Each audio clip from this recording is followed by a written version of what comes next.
and guys, let us know, how did you go vegan?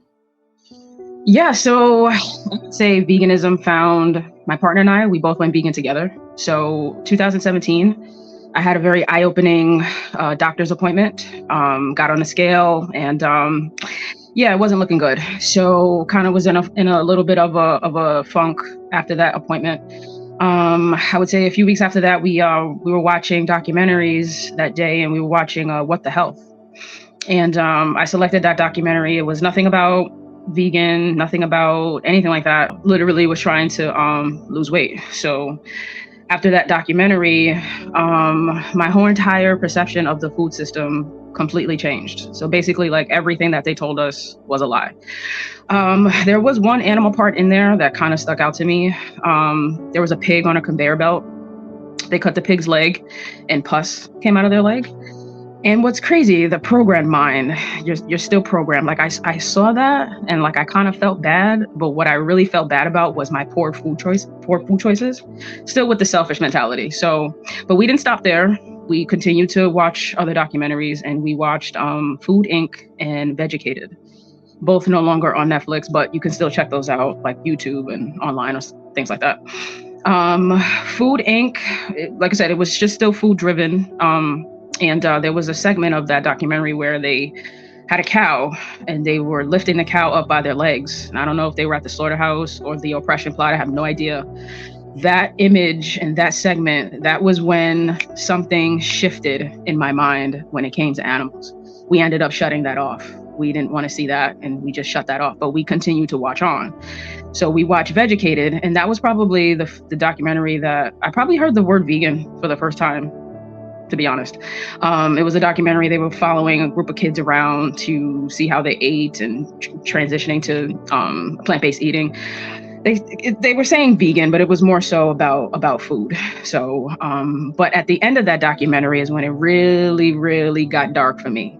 And my whole entire perception of animals really changed. They took them into an abandoned slaughterhouse, and they were telling them stories. And there was a segment where they switched to an actual slaughterhouse, and someone bolt gunned a pig in the head, and the pig dropped to the floor, and they started shaking and convulsing. And once again, we shut that off. That very moment, we stopped eating flesh. We got rid of the flesh in the house. There was no question. There was no debate. There was no hesitation. We stopped eating flesh.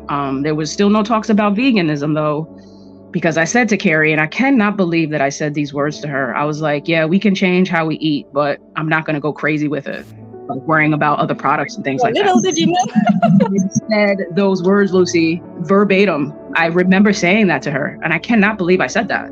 So that's how I know there was no thoughts of veganism. There was no thoughts of rejecting the idea that animals are here for me. No thoughts of no longer using and exploiting animals, which is the vegan mindset. We didn't have that. What really changed it fully and completely is when we watched Dairy is Scary. Well, Kari watched it first. And that's another thing where I keep telling people, stop starting and stopping at the same time. Continue on informing yourself, educating yourself. Stop just stopping with yourself. Like, you have to inform yourself of what's actually going on. So we continue to watch things. She watched Dairy is Scary on her own. I will never forget how she came into the room and she told me about it. And like, her face, it was just like, it was an eye-opening moment for her. So I ended up watching it alone. I think after like she went to bed or something like that. That is when we said that we were vegan, when we watched Dairy is Scary on YouTube, because we were like, if they're doing this to animals for their breast milk, what else are they doing to them? So we started researching every ingredient, every label. We changed our entire wardrobes. We started looking at our products, and that whole not going to go crazy with it, like, yeah, that went way out the window. So we started to research about the whole difference of vegan and cruelty-free. Well, at first, we just thought cruelty-free just meant good to go, no animal exploitation.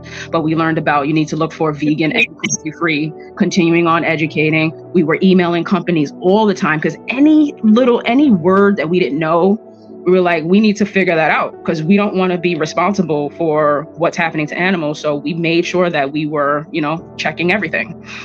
How we shifted into activism, I would say, is when we started to go to sanctuaries, hearing their rescue stories, looking animals in their eyes. And my very first visit to a vegan sanctuary that day is when I became active. So I know it's like a lengthy, long story because veganism found us. Like, we didn't like hear vegan and like, oh, let's learn about it. No, not even close. Not even close. And then here we are today.